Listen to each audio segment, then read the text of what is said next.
విశ్లేషణల్లోకి స్వాగతం. ఈరోజు మనం సైబర్ సెక్యూరిటీ అలాగే ఆర్టిఫిషియల్ ఇంటెలిజెన్స్ అంటే మన ఏఐ గురించి మాట్లాడుకోబోతున్నాం.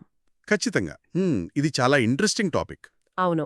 అంటే వివిధ వ్యాసాలు ముఖ్యంగా 2026 నాటి రిపోర్ట్స్ ఆధారంగా ఈ రెండు రంగాల కలయిక ఎలా ఉందో విశ్లేషిద్దాం.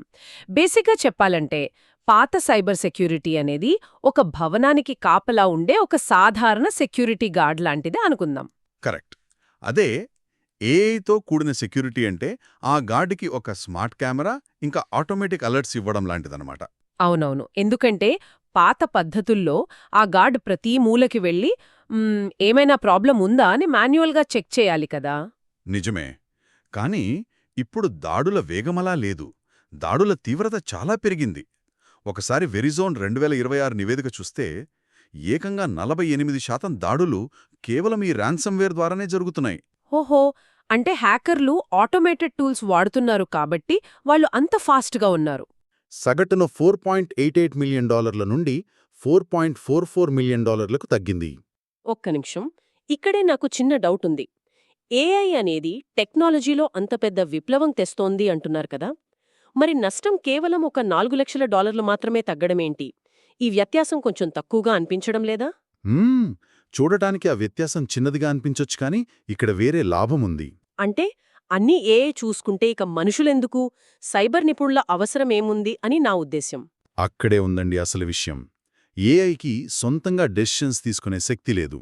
అది కేవలం ప్యాటర్న్స్ని వేగంగా స్కాన్ చేస్తుంది అంతే. వేల కొద్దీ వచ్చే ఫాల్స్ అలర్ట్స్ని మాన్యువల్గా చెక్ చేసే టైం ఆదావడం ఇక్కడ అసలైన విక్టరీ. కరెక్ట్. సిస్టమ్ లోపమా లేక నిజమైన దాడా అని విశ్లేషించి ఫైనల్గా స్విచ్ ఆఫ్ చేయాల్సింది ఒక మనిషే. ఎగ్జాక్ట్లీ. హ్యూమన్ జడ్జ్మెంట్ లేకుండా డిఫెన్స్ సిస్టమ్ని పూర్తిగా ఏఐ చేతిలో వదిలేయడం చాలా రిస్క్. అంటే రక్షకుడిగానే కాకుండా ఏఐ కూడా సులభంగా ఒక బాధితురాలిగా మారే ఛాన్స్ ఉందంటారా? 100% ఉంది. ఇదొక రెండంచుల కత్తిలాంటిది. నేను ఓవాస్ప్ నివేదికలో చదివాను, ఈ ప్రాంప్ట్ ఇంజెక్షన్ అని, డేటా పాయిజనింగ్ అని కొన్ని దాడులు జరుగుతున్నాయట కదా. అసలు ఇవి సిస్టమ్ లోపలికి ఎలా చొరబడతాయి? దీన్నొక సింపుల్ ఉదాహరణతో అర్థం చేసుకుందాం. ఇంటికి కాపలా ఉండే కుక్కకు మత్తుమందు కలిపిన మాంసం ముక్క వేస్తే ఏమవుతుంది? ఏముంది, అది నిద్రపోతుంది, దొంగలు తమ పని కానిచ్చేస్తారు. Same to same. Data poisoning కూడా సరిగ్గా ఇలాగే పనిచేస్తుంది. ఏఐ మోడల్ నేర్చుకునే ఆ ట్రైనింగ్ డేటాలోనే హ్యాకర్లు కావాలని తప్పుడు సమాచారాన్ని చొప్పిస్తారు. ఓ మై గాడ్, అంటే అది తప్పుగా నేర్చుకుంటుందన్నమాట. మరి ప్రాంప్ట్ ఇంజెక్షన్ అంటే ఏంటి? ప్రాంప్ట్ ఇంజెక్షన్ అంటే ఏఐకిచ్చే సాధారణ కమాండ్స్లోనే ప్రమాదకరమైన కోడ్స్ దాచిపెట్టడం. అప్పుడు ఏఐ తనంతట తానే సిస్టంలోని కాన్ఫిడెన్షియల్ డేటాని బయటపెట్టేస్తుంది. వావ్, ఇది చాలా డేంజరస్. అంటే మనం ఇందాక మాట్లాడుకున్న షాడో ఏఐ నష్టం కూడా ఇలాంటిదే కదా? అవును, షాడో ఏఐ అంటే అదే. ఐబీఎం డేటా ప్రకారం ఒక ఎంప్లాయీ తన పని సులభం చేసుకోవడానికి ఫ్రీ ఏఐ టూల్స్ వాడటం వల్ల సరైన సెక్యూరిటీ చెక్స్ లేక సంస్థలకు సగటున $670,000 నష్టం వస్తోంది. మన డేటా ఎక్కడికి వెళ్తోందో మనకే తెలియని పరిస్థితి. కరెక్ట్. మరి ఇలాంటి అడ్వాన్స్డ్ ముప్పుల్ని ఎదుర్కోవాలంటే కేవలం పాతకాలపు నెట్వర్కింగ్ బుక్స్ చదివితే సరిపోదు కదా? అస్సలు సరిపోదు. అంటే నేరుగా హ్యాకింగ్ టూల్స్ పైకి దూకటం కూడా అతిపెద్ద పొరపాటే. అవునవును. ఏఐ సెక్యూరిటీ నేర్చుకోవాలంటే ముందు స్ట్రాంగ్ టెక్నికల్ బేస్ ఉండాలి. Linux, Windows architecture, Python scripting లాంటి వాటిపై పట్టు సాధించిన తర్వాతే కొత్త సెక్యూరిటీ టూల్స్ వాడాలి. ఇక్కడ బాగా యూజ్ అవుతుంది. ఖచ్చితంగా. నరేష్ ఐటీలో ఏంటంటే వాళ్ళు కేవలం థియరీకి పరిమితం కారు. ప్రాక్టికల్ ల్యాబ్స్ ద్వారా రియల్ టైమ్ సినారియోల్ని క్రియేట్ చేస్తారు. ఓహో, అంటే స్టూడెంట్స్కి ఆ కొత్త రకం ఏఐ దాడుల్ని సిమ్యులేట్ చేసి చూపిస్తారా? అవును.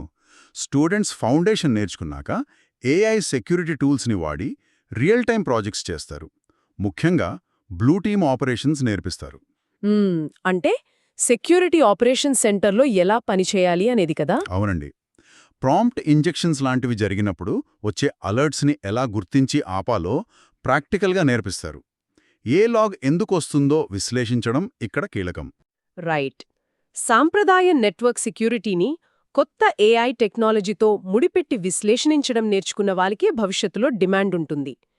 కేవలం టూల్స్ వాడటం కాదు, ఆ టూల్ వెనుక ఉన్న మెకానిజం అర్థం చేసుకోవడమే 2026 నాటి అసలైన నైపుణ్యం. నిజమే. టెక్నాలజీతో పాటు మనం అప్డేట్ అవ్వకపోతే ఇండస్ట్రీలో నిలబడటం చాలా కష్టం. సరే, ముగించే ముందు శ్రోతల కోసం ఒక ఆసక్తికరమైన ఆలోచనతో ఈ సెషన్ని క్లోజ్ చేద్దాం. ఇప్పుడు మనం హ్యాకర్ల ఎత్తుగడలను పసిగట్టేలా ఏఐకి ట్రైనింగ్ ఇస్తున్నాం కదా? అవును, ఇస్తున్నాం. మరి భవిష్యత్తులో ఈ ఏఐ వ్యవస్థలు మనుషుల రాసిన పాత సెక్యూరిటీ నిబంధనలను పక్కన పెట్టేస్తాయా? తమను తాము కాపాడుకోవడానికి స్వయంగా అవే కొత్త రూల్స్ని రాస్తాయా? వావ్! అదొక ఇంట్రెస్టింగ్ పాసిబిలిటీ. కదా? ప్రారంభంలో మనం చెప్పుకున్న ఆ సెక్యూరిటీ గార్డ్ స్మార్ట్ కెమెరాలు ఉన్నాయి కదా? భవిష్యత్తులో ఆ కెమెరాలే గార్డ్కి ఏ తలుపు తెరవాలో, ఏది ముయ్యాలో శాసించే స్థాయికి వెళ్తాయేమో. ఈ ఆలోచనతో ఈనాటి మన లోతైన విశ్లేషణను ముగిద్దాం.